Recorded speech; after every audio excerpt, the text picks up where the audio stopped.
B. Kuf Chav Vav Amud Beis. Starts with mifanen. A person may clear away afilu arba v'chamish kupis shel teven v'shel tvua b'nei archen b'nei bittul beis medrash.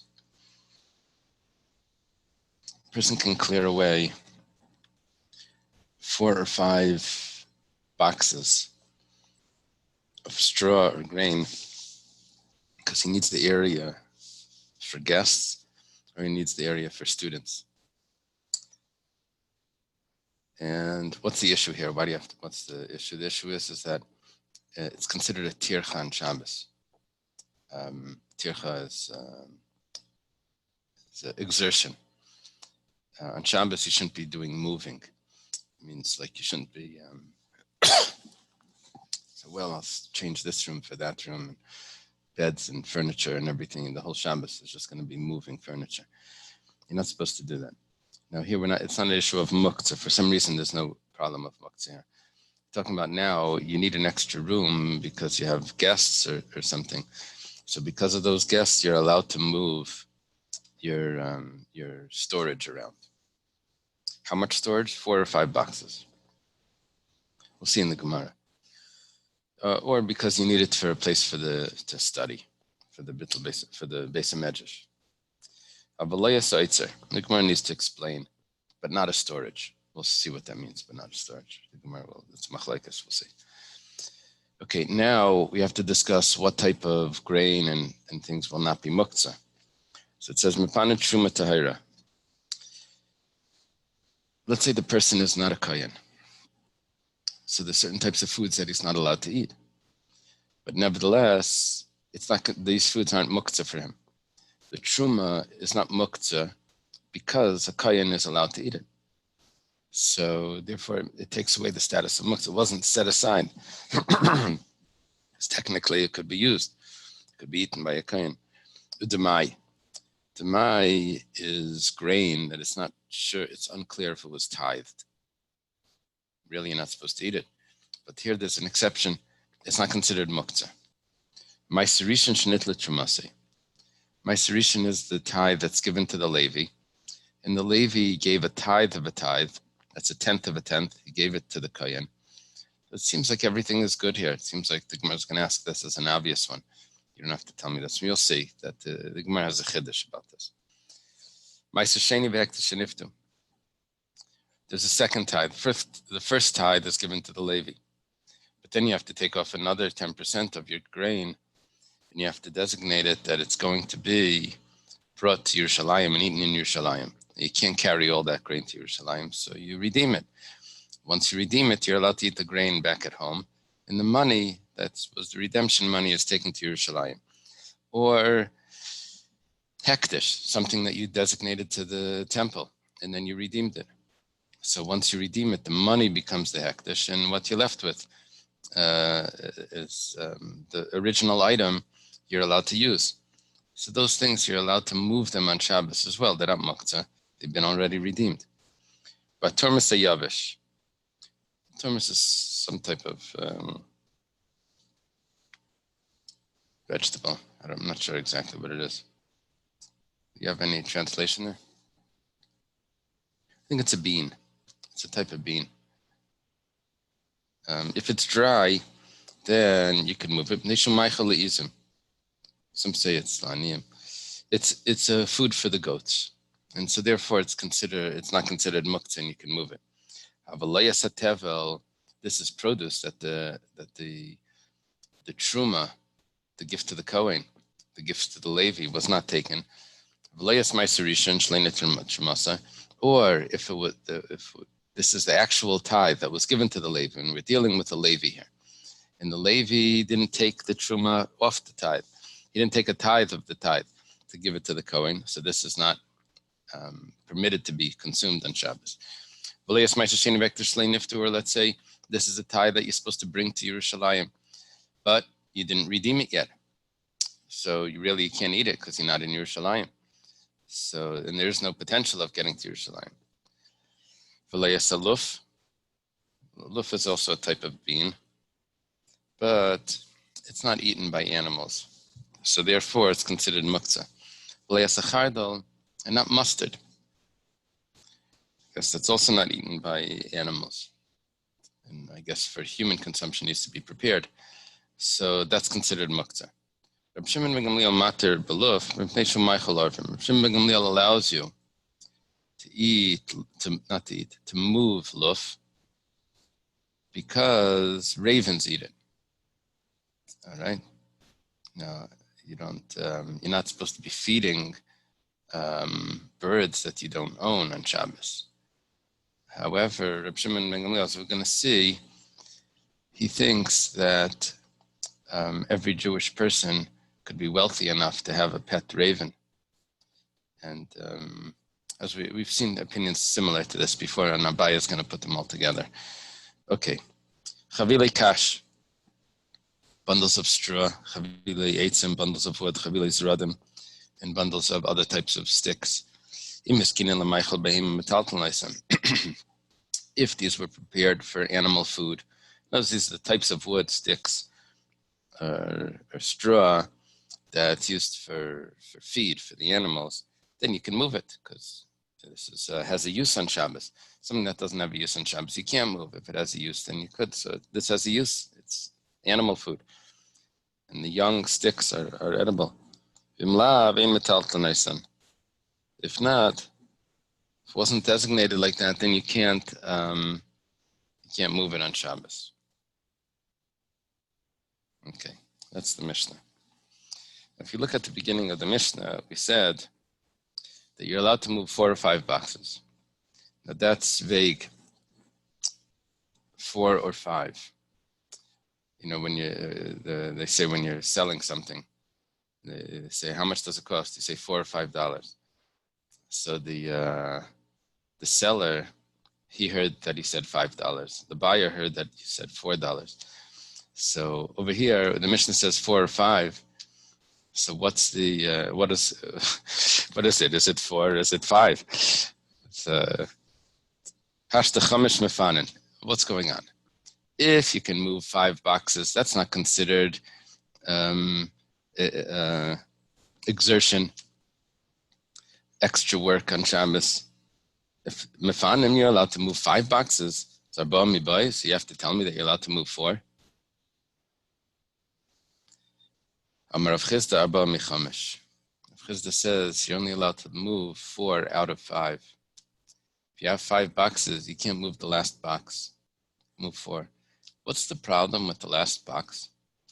It's a big deal. The problem is that once you clear the entire floor, then you may end up straightening out the floor.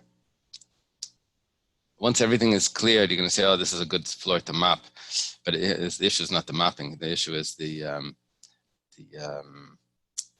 had a dirt floor, and you may need to fill in holes. And that on Shabbos you're not allowed to do. That's considered construction on Shabbos. So we don't want you to move away the last box. You may end up straightening the floor. Is that a Maka Bapatish or no? We're totally different. It's considered binyan. It's considered mashve gumais is considered boina. Yeah. So this is Rav Chisda's opinion. Rav Chisda starts off saying that arba mechamesh, you're only allowed to move 4 out of 5 because the last one is going to be is going to incentivize you to straighten out the floor, and we don't want to do that. Now, ikadamri arba me'oitze katan v'chamesh me'oitze gadol. Some say a little different. I'm not sure if I'm supposed to be reading that. It's in parentheses. That it depends. If it's a small storage area, then you can move 4. If it's a large area, then you can move 5. Okay, let's see. We'll go further. Maya v'loya sa'oitzer. What does it mean, but not a storage area? Now, we could have understood that abalaya sa'oitzer means that you don't take all of the boxes out of the storage area. You can't clear an entire area. An explanation for that would have been because you're going to straighten out the floor. The problem is that Rav Chisda understood that already from the first phrase of the Mishnah, that it's only 4 out of 5. 4 out of 5. Why? Because you might end up straightening out the whole floor. Then it says, but not a storage area. So what does not a storage area mean? It can't mean that you can't take the whole area, clear with the whole area, because you've already explained 4 out of 5 that you can't clear the whole area. So what does it mean? The Gemara answers, if this storage area was never opened for use, as you put the grain in there and you never started to eat from it, so then this is designated for non-use on Shabbos. If you've already started to open it up, it's not like the new bottle of juice or something that you don't open the new until you finish the old one, right? Or the milk or something. This is, if you started already using this one, then you can continue. If you never started using this before Shabbos, then you can't start using it on Shabbos because it's been designated for non-use. It's been set aside for Shabbos. That's what it means. Whoa, so that means that there's a concept of muktzah. And muktzah means even something that's perfectly permissible to use, but just the fact that you weren't intending on using it means that it's muktzah. That type of muktzah is a machlekes Rabbi Yehuda and Rabbi Shimon. Umani, in which opinion would that go like? That would go like Rabbi Yehuda. He dislay muktzah. Rabbi Yehuda holds that there's a concept of set aside, even for things that are permissible to use, but just because you didn't have intention of using it, it becomes muktzah. That is the Mishnah according to Rav Chisda's view. Shmuel Amar. Shmuel says, Arba v'chamesh kedamri yanshi. He learns the Mishnah in a very non-traditional manner. He says 4 or 5 is the way people talk. So you start with 4 if you need 5. That's the way people talk. As usually we like to learn the Mishnah that the Mishnah is exact. And we learn the Mishnah the way the Tanaim would learn the Psukim. So, there's an extra letter. What is this teaching me? Here you have a whole extra word. What's it teaching me? Shmuel comes along in here like a statement of Rabbi Shmuel, Dibra Torah Klashim B'nei Adam, that the Torah speaks in the language of man. Shmuel here says that the Mishnah speaks in the language of man, and that's the way people talk. They say 4 or 5. That means you start with 4. If you need more, you do 5. And really 4 or 5 doesn't mean 4 or 5. It could be 100. It's just you start small. You see how much area you need for the guests that are coming, and you can move those boxes. Maya v'leya saitzer. What does it mean that you shouldn't clear away a storage area? Shmuel is able to learn of v'leya saitzer what Rav Chisda did with Arba v'chamesh. Shmuel says Avalei Yasaitz means don't clear away the entire area. Don't clear away the entire area because you're going to see that the floor isn't even. And you're going to end up making the floor even. But he doesn't have an issue with muktzah. Aval aschuli maschal. According to him, even if you never opened that storage area yet, because you were using other areas first, you wanted to finish those first, but you're allowed to open it up on Shabbos and start using it.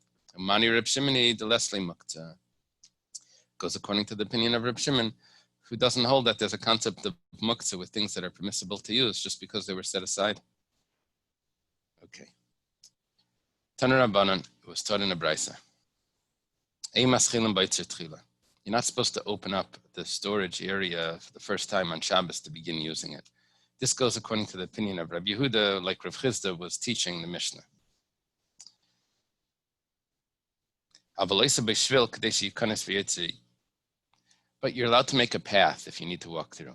That's a little confusing here. First it says, you're not allowed to open this area up to use it. It says, but you're allowed to clear away a path. The question is, Kumar asks straight away, you're allowed to clear away a path? You said you're not allowed to open it up. You're not allowed to start. You have to make a decision here. Are you allowed to move items in a storage area on Shabbos that storage area has not been opened yet for use? The Mishnah says you're not allowed to use it, but you're allowed to clear away a path. But 1 second, you shouldn't be allowed to move anything. The Gemara answers, B'knisasi b'tziasai. Doesn't mean you move it by hand. It means you're allowed to move it with your feet. This is a type of muktzah that's kalachayad. Kalachayad, moving with your body is like moving in an indirect manner. And for muktzah items, you're allowed to move them like that. There's a machlekes I know in the Paiskim. The Mishnah Berurah holds very strict. He holds that Rashi over here says, derech halichasai, that while you're walking, it could mean, there's two ways of learning this. It could mean that because I needed to get through, I'm allowed to move muktzah items with my body. While I'm doing something else, I'm allowed to move it. But are you allowed to go directly and just move things with your body? That the Mishnah Berurah doesn't hold of. I think the Chazon Ish is more, I'm sorry, I make a mistake. Mishnah Berurah is more lenient, the Chazon Ish is more strict. The Chazon Ish is more strict. You have to remember that. The Mishnah Berurah holds that you are allowed to move it, and, even if you're not walking through. And that you can learn from, that's the discussion on this Gemara. Over here, he's making a path, but is he making the path because he needs to get through? Or is he making the path just to make a path? Just to move things aside? That's, there's two ways of looking at this Gemara. Kitana Rabbanan, was taught in the Braisa. Tzvua tzvura, grain that was piled up. It wasn't put into the Oitzer yet, but it's getting ready to put in the Oitzer. If you started to use this before Shabbos, then you're allowed to continue to use it on Shabbos. But if not, then you're not allowed to use it on Shabbos. Now, if you notice the name over here, it throws you off a little bit. It says this is the words of Reb Shimon. It's a bit of a problem, and the Gemara will discuss it in a moment. Rav Acha Mater. Rav Acha says you're allowed to use it. The Gemara says Klapilaya. Klapilaya means where are you headed? Which means like there's something that's very wrong here. You have to switch it around. It doesn't make sense. Reb Shimon doesn't hold of muktzah. You have to say Divrei Rav Acha. Rav Acha holds that if you started to use this on Shabbos, then you're allowed to continue, but if you didn't, then you're not allowed to. And it's not Rav Acha mater, but it's Rav Shimon mater. Okay. Tana kamashir tvura. How much is the grain that's piled up? That's a lesach. We're talking about moving it.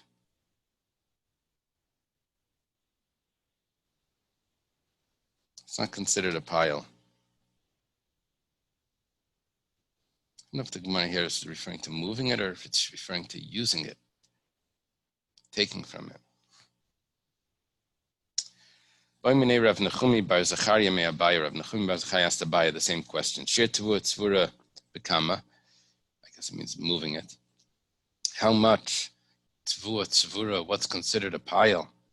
That would be an issue of moving. If you didn't start from it, is it considered muktzah or not? Which of course this is only according to Rabbi Yehuda. According to Rabbi Shimon, there's never a problem. If the grain is edible or if the grain has a use, so then it's not muktzah according to Rabbi Shimon. According to Rabbi Yehuda, it has to do with were you intending to use this on Shabbos? So what's considered a pile? Amalei Ariyam Shir Tvua Tzvur is lesach. Okay, it's a lesach. Lesach is a measurement. It's half a core, 15 saw. Each saw is 144 eggs. Okay. So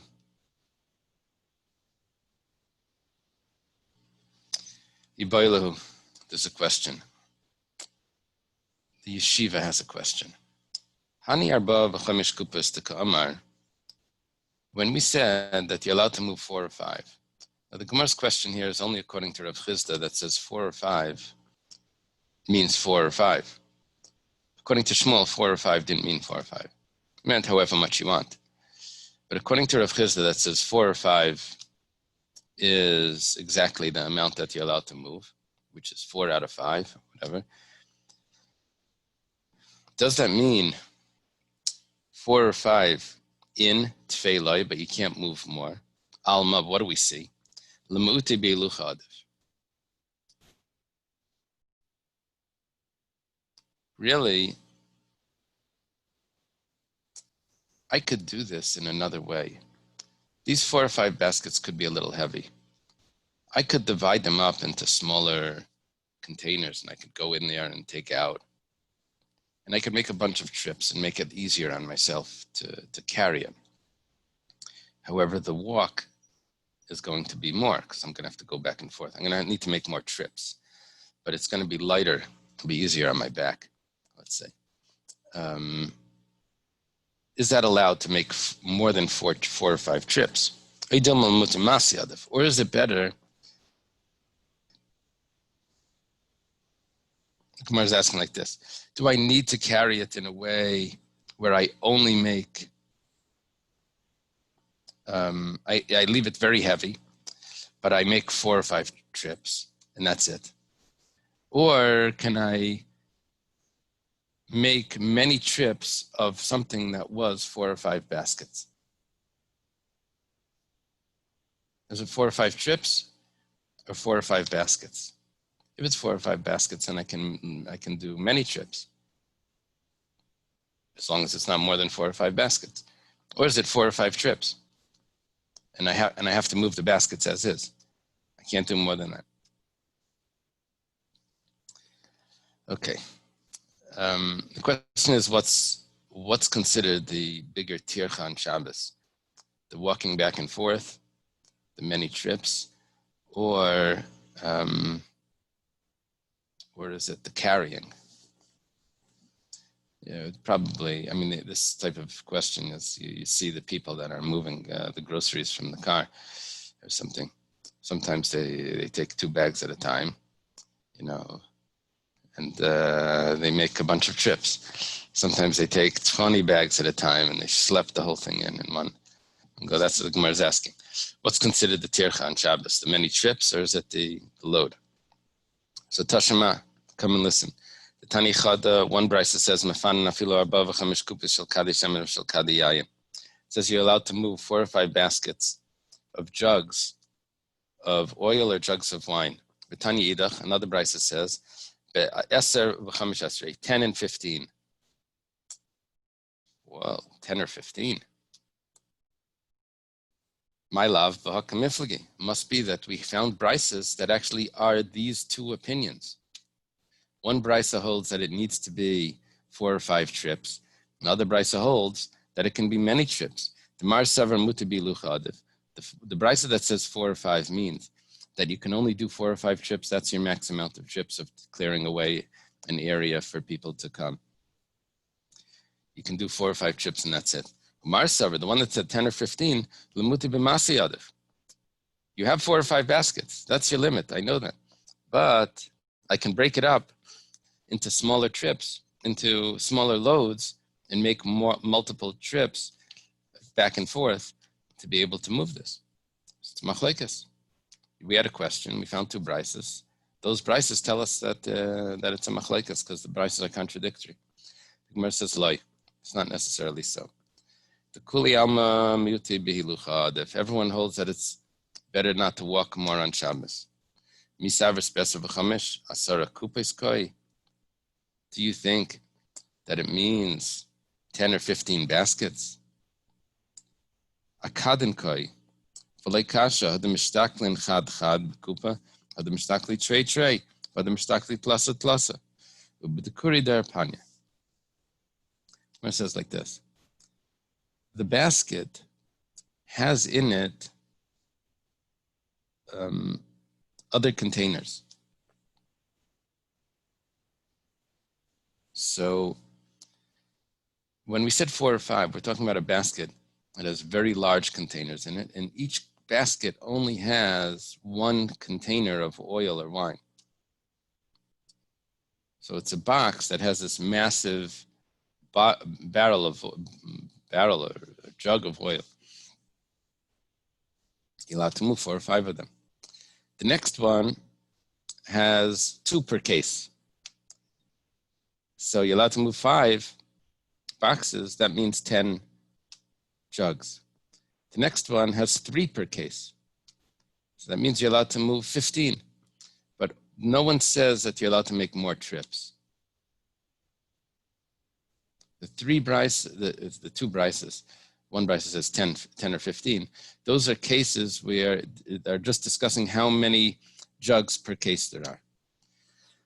The Gemara has another question. So basically we didn't have an answer. We're assuming that you can't increase the walking now. You can't increase the amount of trips. We have another question. This that we said that you're only allowed to take 4 or 5, again, only according to Rav Chisda, because according to Shmuel, it was not literal. It was just an expression. Does that mean even though there's a lot of guests, maybe what it means is you have one guest, you can move 4 or 5 boxes. You have 2 guests, you can move 8 or 10 boxes.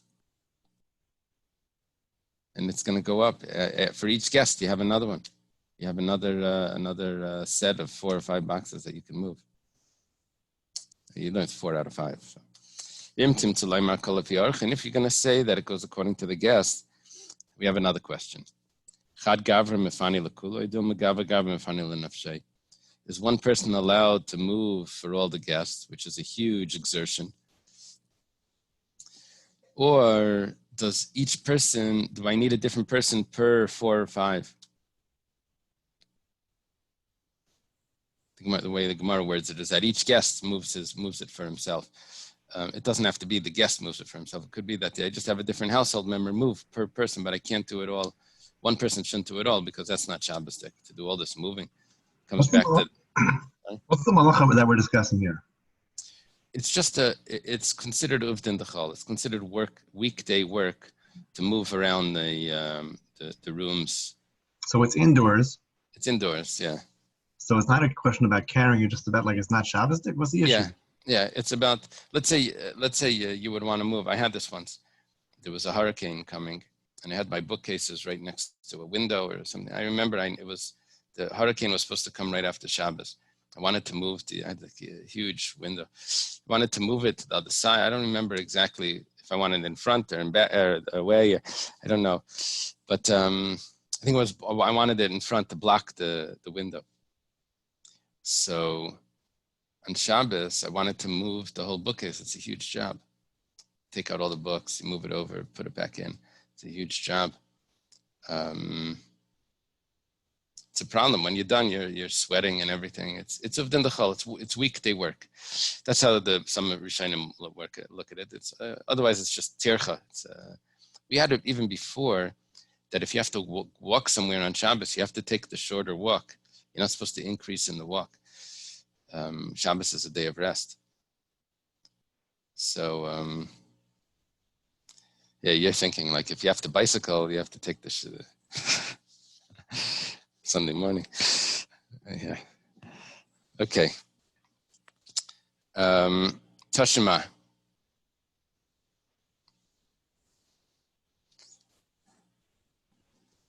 Wait a second, just to follow up. So if it's not a malacha, then is there a punishment for doing this?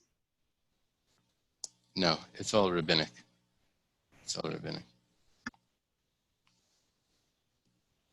Yeah, my kids showed me this Chalm joke about this guy that was supposed to take these pills that were going to help him lose weight. Comes to the doctor, he says, I'm not taking any more medicine. So the doctor hands him a bottle of pills. I said, I'm not taking any more. He says, you don't have to take them. Every day you spill them on the floor and then pick them up. And then, okay, Tashma, it was taught in the Brisa. The Amar Rabba said, Amar Rab Chia. Rab Chia says, Pamachas halach Rebbe l'makom echad. Rebbe went somewhere. V'ra makom dachek l'talmidim yisua. He's not going to have an area that's going to be comfortable for the students to study Shabbos day. Shabbos they're going to learn. So v'yatzel asadas, he went out to the field. Matzasada malaya imrim. It was full of bundles. V'imir Rebbe kol asada. And Rebbe cleared away all the bundles from the field. It had to be that the bundles were not muktzah. However, it doesn't explain how. Shema mina kol lefi archim. We see that he did more than 4 or 5. I read the parentheses, but we see that he did more than 4 or 5. That means that each person gets his own 4 or 5 bundles. Rav Yosef Amar Rabbi Shia Pamachas Halach Reb Chia L'Makam Echad. Rabbi Shia says that Reb Chia was one of the big students of Rebbe. Reb Chia went to some place for Shabbos. Rav Makam Dachek L'Talmidim. He saw that it's going to be uncomfortable for the students. B'yotzei l'asad, he went out. Matzu sadim le'ayimnim. So it was full of bundles. V'im Reb Chia kol asad kula. Reb Chia cleared away the whole field. Shema mina kol lefi archim. We see that it goes according to the amount of guests there are. That it's not just 4 or 5. Depends how many people there are. 4 or 5 per person. V'adayin tibayilach. But 1 second, you had a second question. Even if you're allowed to move 4 or 5 per person, does one person move all of it, or does each one move it for himself? And he can't. So the Gemara says, Tashma, Rebbe. It says Rebbe moved it all. The Gemara says, Rebbe bid nafshei. You really think Rebbe moved it all? Rebbe had the helpers move it. You look the note over here, that little vav in the Gemara looks like this is the halacha. He had everyone else move their own, or he had other people move it for each other, but he didn't do it all. So it sounds like we're passing like Rav Chizda. That says it's really only 4 or 5, 4 out of 5. Which means that you can't clear the whole place, and sounds like also that each person is only supposed to clear away 4 baskets. The weight of 4 baskets. He shouldn't exert himself more, and he should have other people. That's what it looks like from this Gemara. Now again, it also ends up like Shmuel, right? Why? I don't see Shmuel, because Shmuel would say you're allowed to move as much as you want anyway. 4 or 5 was not a limit. 4 or 5. That's what it appears. Oh, you Because Shmuel was right. This was written in and understood in the way people talked out, in the way the Torah writes. Uh-huh. The reason I say that is in other places where the Torah gives multiple numbers, it has a different way of resolving the issue. For example, 2 or 3 witnesses. Right. You know, there's significance to both those numbers. Whereas here he's saying, what the heck? It's just the way people talk. The difference between Shmuel and Rav Chizda, though, was according to Shmuel, I had no limit on how much I was allowed to move. It was just an example. I see what you're saying. If you need, even according to Shmuel, it's only according to what you need. And here he needed more, so he moved more. I see what you're saying. It's possible. You're right. It's possible. Why didn't they bring proof from Reb Chia?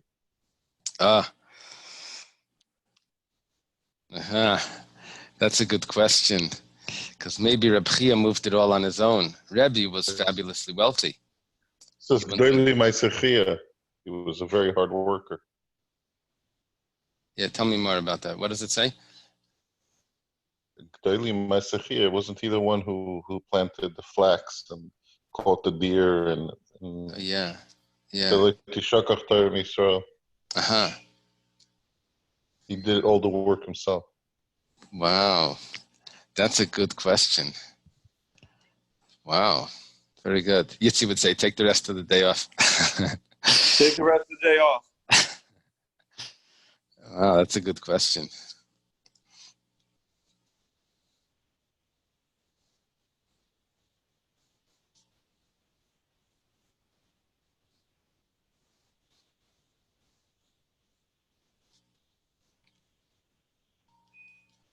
I don't know. Okay. We discussed why you're allowed to move this. Because of the guests, or because of Bittul Beis Medrash. We're going to discuss taking in guests. It says in Halacha that guests that come from out of town. that need a place to stay or need a place to eat. I'm not talking about when you invite your neighbors over on Shabbos, just to be friendly. That is very nice, but that doesn't have a halachic status of achnasas orchim that allows you to move an oitzer, to move a storage area. It needs to be mamish out-of-town guest. Now, in halacha, it does bring, though, that if you have one guest from out of town, you have your cousin who's from Israel, he's coming, and you invite other guests because you have that cousin there. It says, oh, my cousin's coming from Israel, you want to come over, and you invite your neighbors, and all of them become guests, and you're allowed to clear away an area. It's because of that guest, that one guest makes everyone into guests, and then you can clear away more areas. It's not just I can clear away 4 or 5 for that one cousin that's coming. Rabbi Yochanan says, G'day la'achnasas orchim kashkamas beis medrash. Achnasas orchim is as great as waking up early and coming to the beis medrash, the Zoom beis medrash. The Ktani, because I have mipnei orchim, mipnei bittul beis medrash, because I have it's put right together in the Mishnah. I can clear away an oitzer for achnasas orchim and for beis medrash. That means it's equal. Look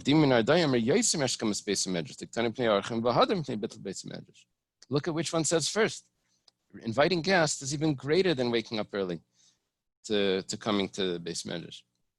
I saw Shlomo Zalman put somewhere, they wrote from him that if you have guests, but because of the guests, you won't be able to daven early because you have to feed them breakfast in the morning. It says from this Gemara that taking the guests is better than going to the early minyan or whatever.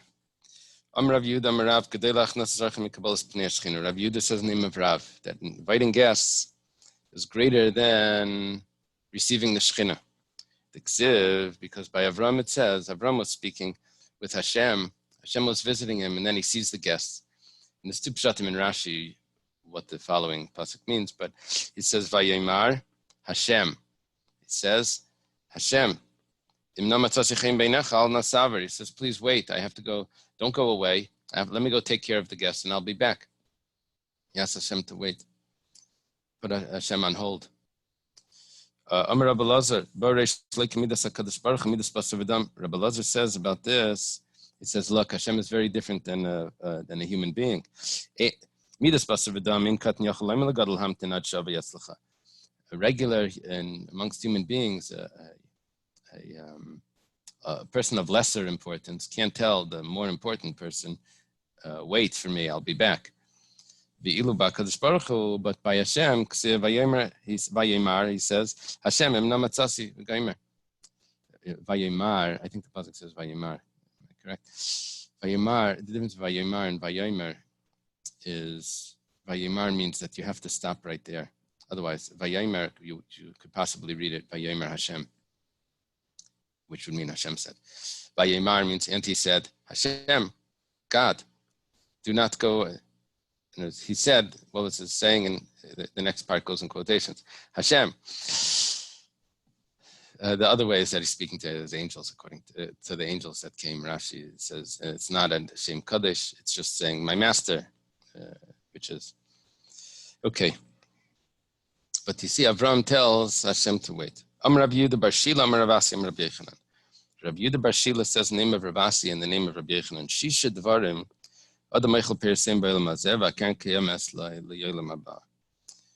there's 6 things that a person eats the fruits of them in this world, but the principle, the main reward is in the world to come.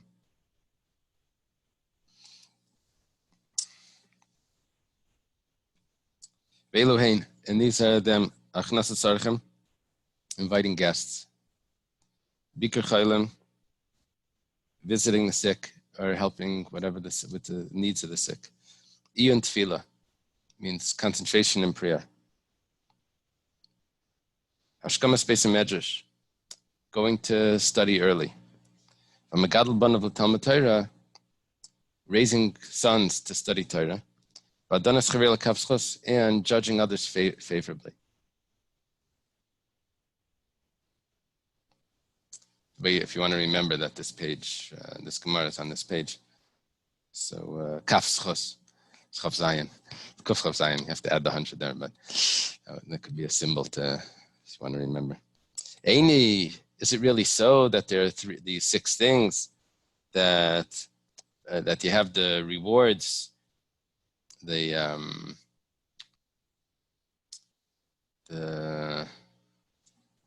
dividends are in this world, but the principle is in the world to come. Vanantanan, we have a Mishnah in Peah. Elu dvarim shadmechol persim be'elam hazeh v'kan kemes le'elam haba. The following are the rewards in this world. The dividends are in this world, but the principle is in the world to come. Be'elo and kibud aveim, honor for father and mother. Gemilas chasadim, acts of kindness. Havar shalom bin adam l'chaverei. Bringing peace between man and his fellow. It doesn't have that word, I guess it means the same. Talmud Torah, keneged kulam, and studying Torah. So hani in midiyachin elai. It sounds like only these. You had a list of 6. Here you have kibbud aveim, gemilas chasadim, shalom. It's only 4. It's only 4. You had 6, and they're not even the same. It says hani nami. No, if you look at it carefully, you'll see that they all fit in. What Rabbi Yochanan was doing was he was telling us that you said Gemilas Chasadim. Let me tell you that in the category of Gemilas Chasadim goes Achnasas Archem and Biker Chaylam. And Rashi says that Iyun Tefillah, concentration in prayer, also goes under Gemilas Chasadim. Because it says about davening, there's a pasuk Goimel Nafshi is Chesed. Someone that gives over his soul is a man of kindness. That means probably he's praying for others. That's probably what it means. And then waking up early to go to shul is actually the same as Gidul Banim LaTalmud Torah. All of that goes under Talmud Torah. Waking up early to go, it's under that category. And judging another person favorably is Havah Shalom bin Adam Achaveri, is bringing peace. So all of Rabbi Yochanan's fit into this. And Rabbi Yochanan agrees that Kibbud Aveim is as well as one of them. He didn't say not. Okay. Tanu Rabbanon, the Rabbi started in a brisa. Dan chaver l'kav schus, dan in isai l'schus. If you judge others favorably, then others judge you favorably. Yeah.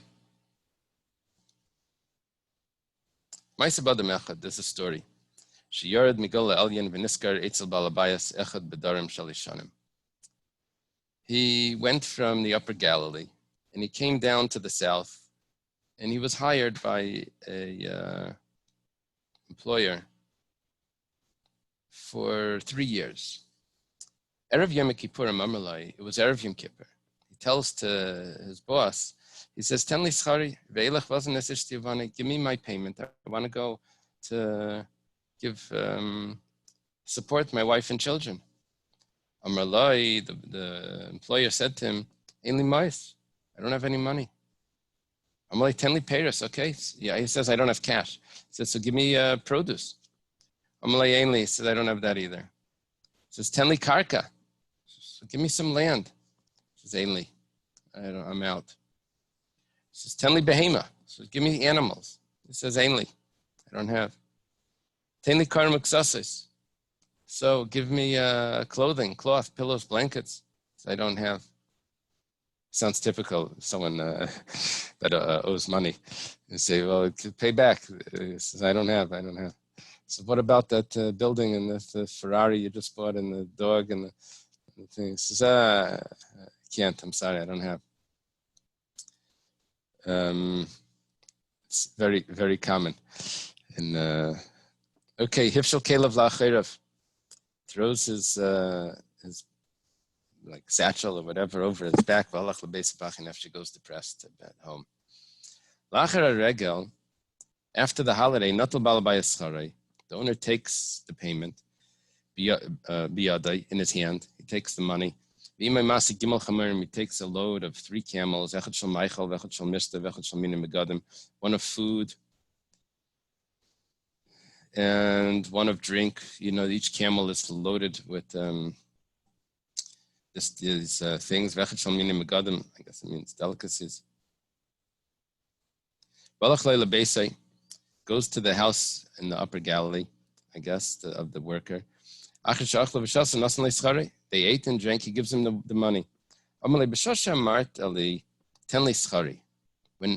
you told me, give me my payment, I said I don't have money. What did you suspect? I suspected that maybe you found very low cost merchant. The price was low on some merchandise. You took all the cash that you had, and you bought this merchandise. It was an excellent deal. When you said give me animals, I said I don't have animals. What did you suspect me? Maybe you rented them all out and you didn't have them available. He said about land. Give me land. I said I didn't have land. What did you suspect? Maybe you leased it to others that they would eat. They would give you some of the produce and they worked the field. Only Paris. When you said give me fruits, I said I don't have fruits. What did you suspect? Maybe you didn't tithe them yet. You can't give them; they weren't tithed. I said I don't have any pillows and blankets or cloth. What about that? I thought maybe you had given a gift. You had given everything to heaven. I mean, it's like to the temple or to you sanctified it. That's the story. My son Horkanus gives me trouble. He wasn't studying Torah. So I made a vow. I said I'm giving all my cloth to heaven, so that in that merit my son should start to study Torah. When I went to my friends in the south, they annulled my vow. And now, the same way that you judge me favorably, so Hashem should judge you favorably. And we have another source for this story. And in that source, this story is, this is Rabbi Akiva. Before he went to study Torah, he's the worker. And he's going to Rabbi Eliezer ben Horkanus, who was the wealthy man. And he's working for him. He worked for him for 3 years. This is probably when Rachel was over there, poor.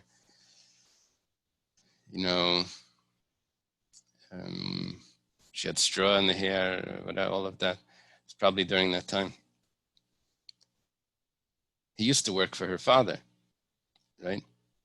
That's where they met. He was like a shepherd for Rachel, for Kalba Savua. Then obviously they got banished from the house. Probably he didn't go to study Torah. He's probably working for this other person, Rabbi Eliezer ben Horkanus.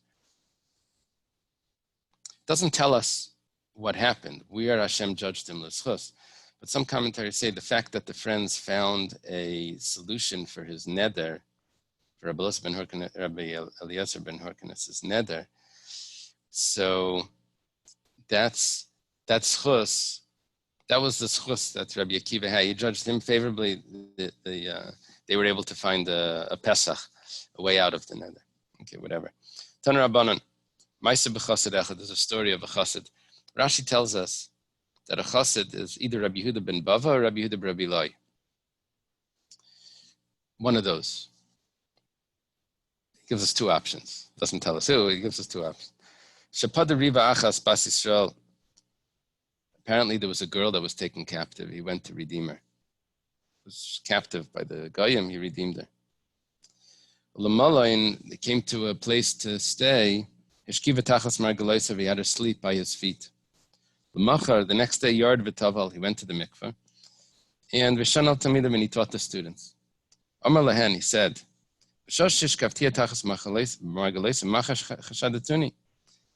when I took the girl into my room, I had her sleep by my feet. What were you suspecting?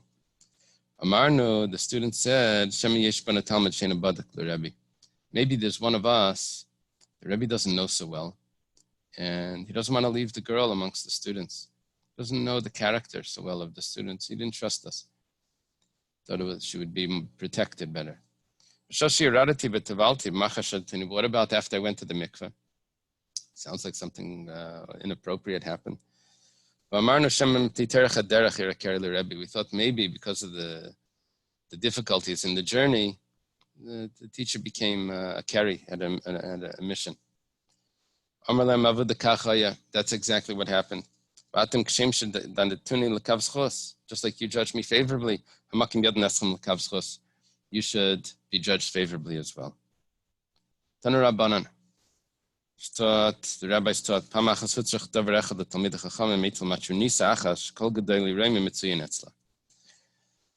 the sages had a certain government need, and there was this matron, this Roman noblewoman, that could intercede on their behalf. Apparently, this woman was very influential, and they needed to go see her. She may have been more open to listening to the rabbis. Problem is that she was not a upright woman. All the great people of Rome would come to her not for appropriate behavior. Amru, they said, Mi yelech, who's going to go to see this woman to intercede? Amrulem, Rabbi Yeshua ani yelech. Rabbi Yeshua says, okay, I'll go. Halach Rabbi Yeshua v'talmidav. Rabbi Yeshua went with the students. Given shegila Pesach, basically comes to the entrance of the house. Chalatz tfilav, takes off his tefillin. Rachik arba'amas, 4 cubits away from the house. V'nichnas, he goes inside. V'nol adalas b'fneim, and he closes the door. Achar sheyatza, when he leaves, yarad v'taval. When it goes out, he goes to the mikveh. V'shanal talmidav, and he teaches the students. V'amalahem, he says, V'shash shechalasti tefillin, macha chashadatuni. When I took off my tefillin, what did you suspect? Amarno, they said, K'savar Rebbe la yichnasu divri kedusha makom tuma. This is a place of impurity. You don't want to bring the tefillin in there. It's like a bathroom. When I closed the door, what did you suspect? You have conversations that have to do with the government, that private things. What about after I left? I went to the mikveh. That doesn't look so good. Maybe while she was talking, a little bit of her spit, she wasn't wearing a mask, a little bit of her spit went on the Rebbe's clothing, or on Rebbe, on his. That's exactly what happened.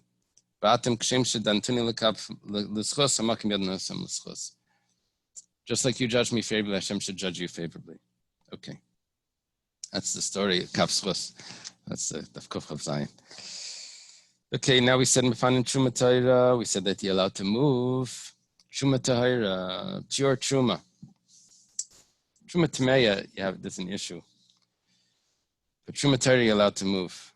Now, the Gemara says, Pita, of course you're allowed to. It's Leitzricha D'man Chabad Yisrael.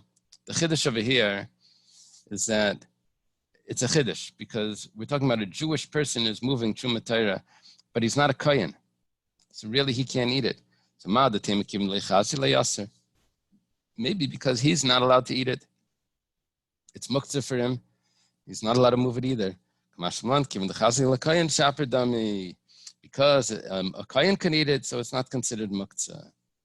Udamai, what about produce that it's unclear if it was tithed? Gemara says, he's not allowed to eat it. You have to tithe it, to take the 10th off. You give it to the poor. Give it to the Levi. And then depending, sometimes to the poor, depending on the second type. The Gemara says, well, there is an exception that demai is allowed to be eaten by someone that's poor. In other words, it's unclear if it was tithe, but there is a dispensation for poor people to eat demai without tithing it. Now, this person could technically become poor in a second, he disowns all his possessions and he becomes immediately poor, and then he'd be allowed to eat it. So we say that because he's able to do that, so this produce isn't muktzah, because technically, theoretically, he would be allowed to eat it. Yeah, there's a whole issue over here. Why the Gemara has to do that? Why does the Gemara have to come on to this? Before, we said that if a kohen could eat it, so it's not considered muktzah, so a poor person can eat it. Why do I have to be the one? We said it wasn't muktzah even because someone else is so the Gemara, why it has to come on to this is a real question. Why the Gemara has to say, the Gemara could have just answered, well, an ani could eat it. Not that he has to do some activity to make himself an ani. By the kohen, we didn't say that he has to become a kohen, which is of course impossible. We said it's good for someone else. It's a question on this Gemara. The Tanan was taught in the Mishnah, Machil Nasaniyim Demai, you're allowed to feed an ani Demai, Achsanya Demai, and you're also allowed to feed. Achsanya over here means a legion of soldiers that come to town and they force the community to feed them. You're allowed to feed them Demai. Yeah. Amar Rav Huna says, Tana, Beishamai in Machil Nasaniyim Demai, Achsanya Demai. Beishamai holds you're not allowed to feed the poor or the achsanya. Beisil says you are allowed to. Ma'aser Rishon shnittel to Masai. What about Ma'aser Rishon that the truma was taken? Okay, let me just give you a drop of background so we can understand this Gemara. When a person grows his grain, so he has to give, it's like tax, but it was given to, there's different gifts that need to be given. But there's a certain time when those gifts need to be given. So the first gift that's given is called truma. It's given to the kohen. It's 2%. And it needs to be given once the grain is harvested, dried, and put into the silo. Once it's put into the granary, then you take off the 2%. Then out of the silo, you take the grain into the house. When you take the grain into the house, you have to give a 10th. You give that 10th to the Levi. Then when the Levi gets his 10th, then he gives immediately 1/10 of his 10th to the Kohen. That's called Trumas Meiser. Then there's Meiser Sheni. Meiser Sheni is back to the homeowner. He has to take off another 10th that he's going to bring to Yerushalayim. So the homeowner took off 2% for Truma.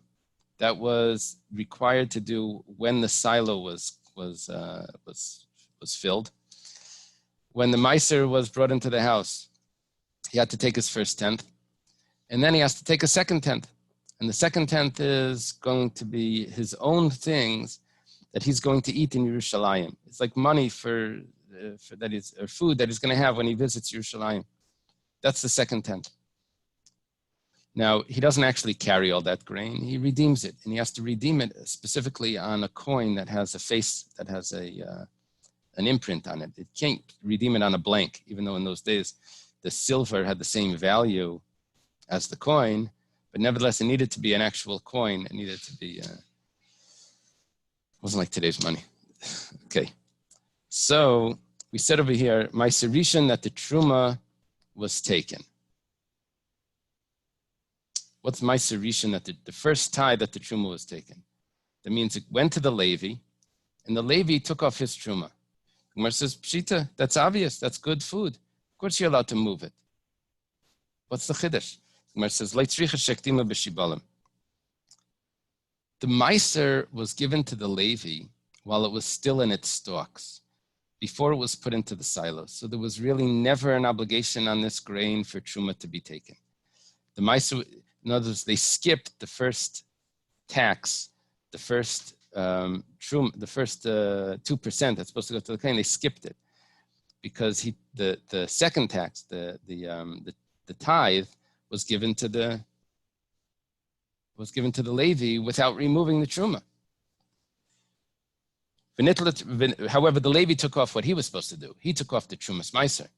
The 10% he gave to the Kohen, but the first 2% was never removed. But the first tithe was never taken off. He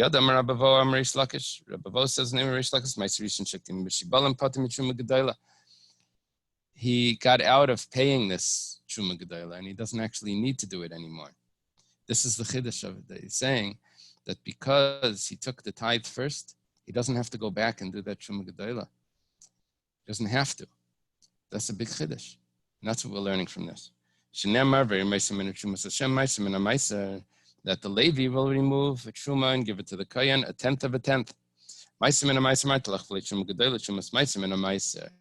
The Levi only has to remove 1/10 of a tenth, but he doesn't have to remove the 2% from the Meiser if the scenario was where the Levi got his 1/10 before the Truma was taken.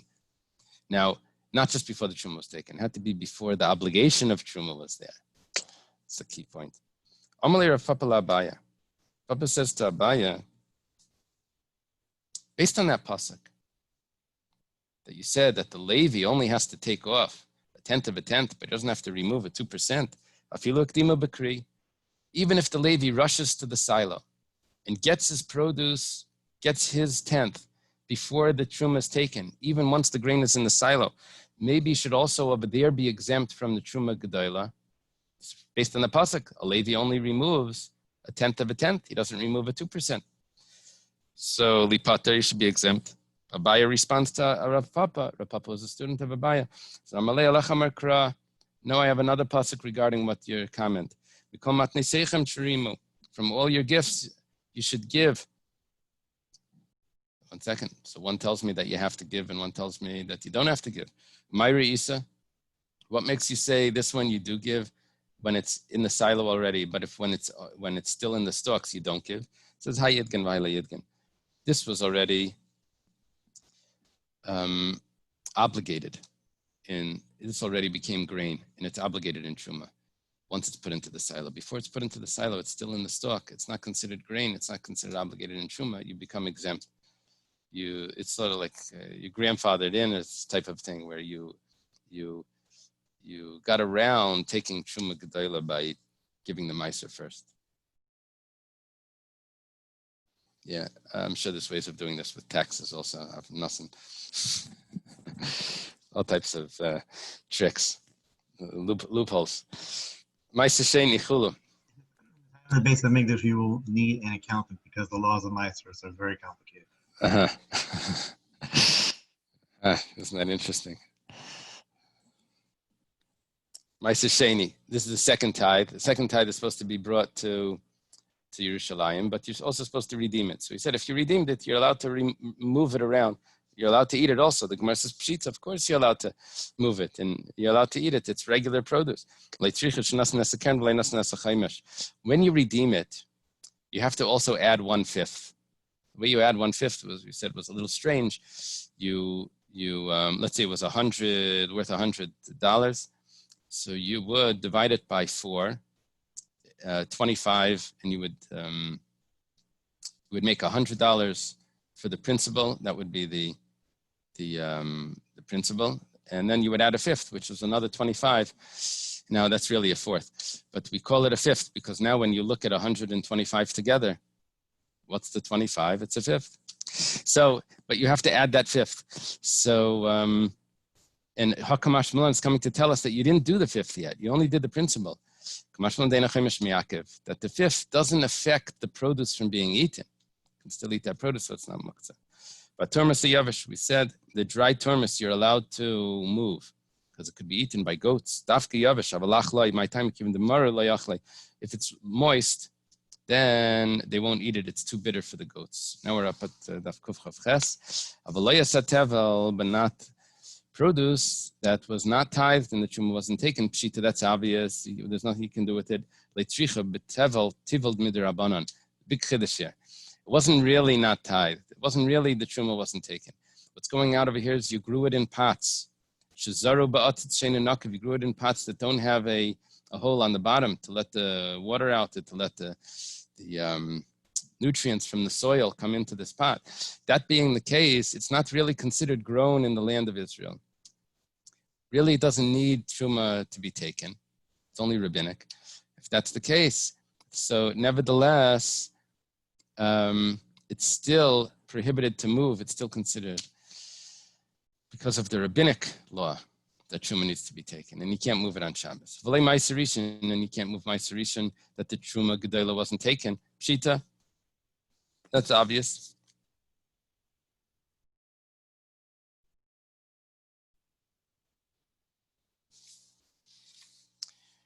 You didn't take the truma gedola.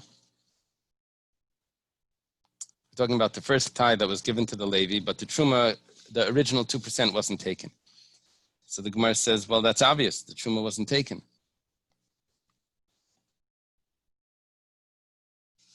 The Gemara says, the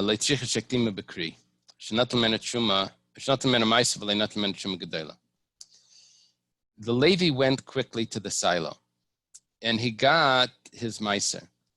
However, the 2% was never removed. Maybe I could have thought that he should be exempt over there as well, just like Rav Papa asked Abaya that even if the grain was already in the silo, the Levi should be exempt from taking off the 2%. Says Kamash Malan comes to tell us our Mishnah, Kiddushani le'Abaya, like Abaya responded that over there he was chayav already.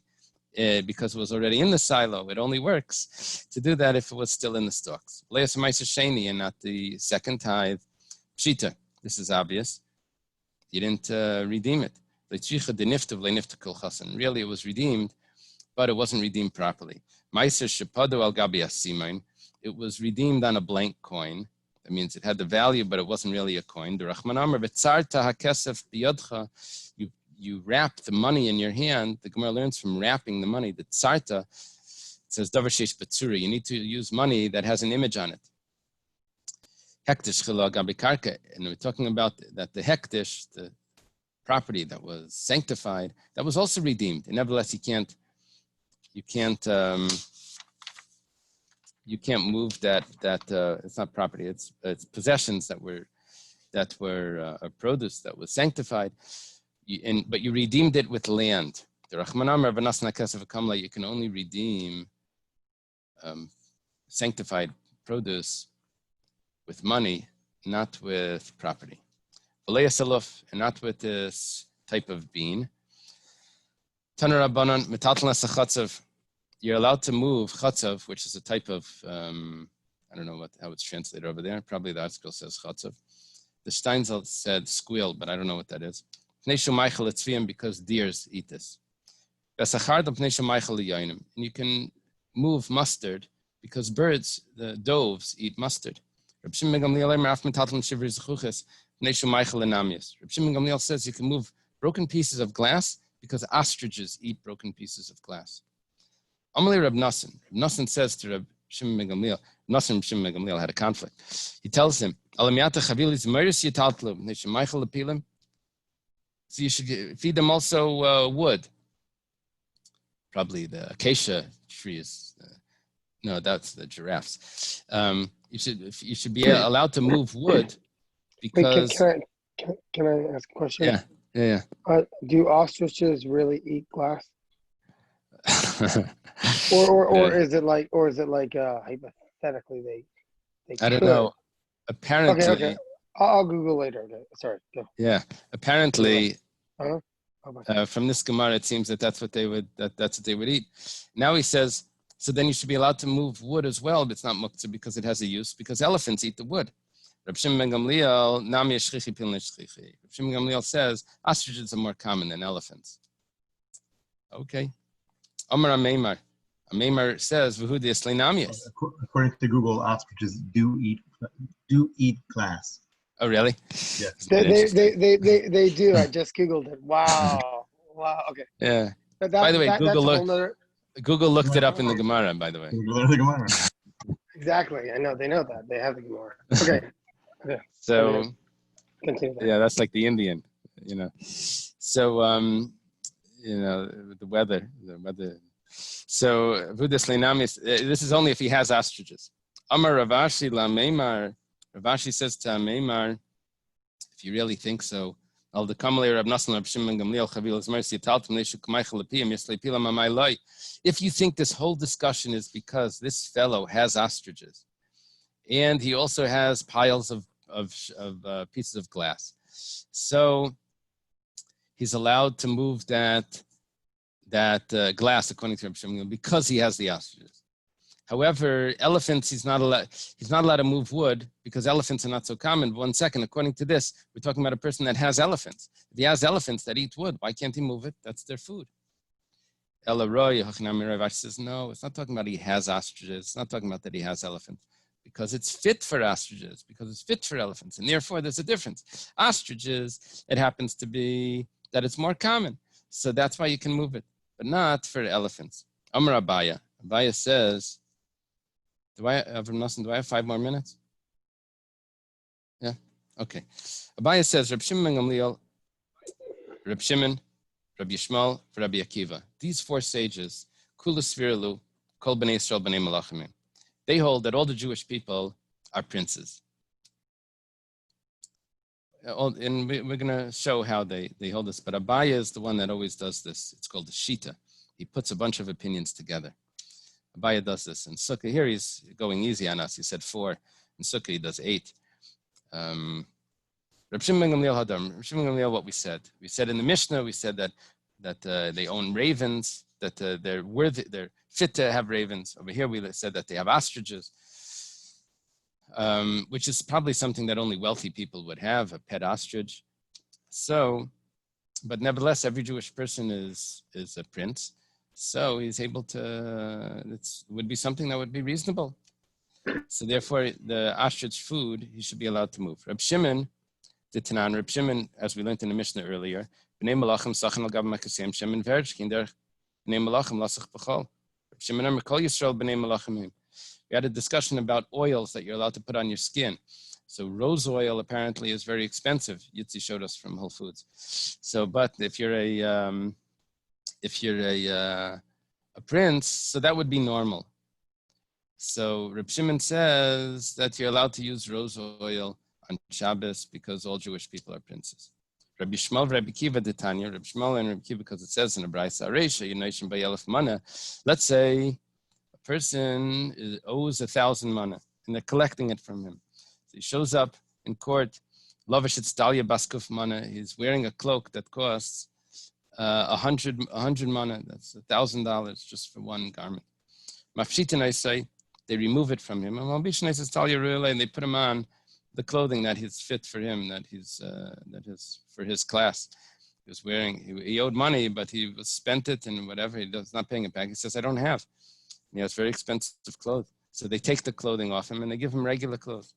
Tana Mishum Rabbi Shmuel, Tana Mishum Rabbi Kiva was taught in a Braisa named Rabbi Shmuel and Rabbi Kiva. Kol Yisrael, it's still they don't remove the clothes because this is clothing that's fit for him. Look, he's a prince. He's a Jewish person. You don't. When you're collecting money, they never take away your bare necessities, the basic necessities. They take away all the extras to pay the debt. But this is considered a necessity. He's wearing this clothing. That's the complications. Okay, Chavile Kash. Chavile 8. Okay, these things you're allowed to move if they were set aside for animals. Tanar Rabbanan, for animal food. It was taught in a Braisa Chavile Kash, Chavile Eitzim, Chavile Yisraelim, these types of wood if it was designated for animal food. You're allowed to move them if they were designated for animal food. But if not, you're not allowed to move them. Shimon ben Gamliel says, only small amounts. You can only take a handful, an armful. You can't take more than that. Because it's a tircha. To have to take both hands to carry all this wood, that's too much on Shabbos. I'm sorry, I skipped the line. Chavile, Siya, Eze, Vikornis. I was going to explain what these are. These are 3 types of herbs. If you brought them in to dry, then ein mistapik mem Shabbos. Then you're very good. You already have them this time. Then you can't move them on Shabbos because they were designated for drying. L'maychel behema, but if you brought them in for animal food, mistavim them on Shabbos, then you can move them on Shabbos. You can use them actually on Shabbos. V'kaitim biyad v'oichel, you can pull off by the hand, that the way you do in a regular way. And you do it by hand. You're not supposed to use an instrument. You're not supposed to use an instrument to cut them. That was more of a weekday activity. If you're eating things that are like beans grow in a pod. So you can roll them to get the beans out, but you can't do a lot of them, put them into a bowl and then eat all the beans together. So in other words, each pod, you can empty, but you're not supposed to do a bunch of pods and then, because that's the way you would do it for production, which that's not for a snack. That's more like for production for a weekday type of thing. You can use only the ends of your fingers, but you can't do a lot. You can't do it in your full hand. The way it would be done in a weekday. The same with the misa and the same with pigam. Also with other types of herbs, spices. Maya misa. What is a misa? Ninya, mint. The word nana. Right? Sia. What is sia? We mentioned that. Sia. Rav Yehuda. Sia is tzasri. It's called savory, according to the Steinsaltz, which is probably an herb that's savory, but that's its name also. Azav, what is azav? Avrasa, it's hyssop. Cornice, it says it's just kunisa shema. It's called kunisa. Vaha, 1 second. Vahu damalei man boy kunisa vishtaka chashi. There was a person that was selling. He said, "Who needs kunisa?" And they saw that he was selling time. Elasia tzasri azav avrasa kunisi is chashi. So this is thyme, which is the herb. Okay, let's leave it over here.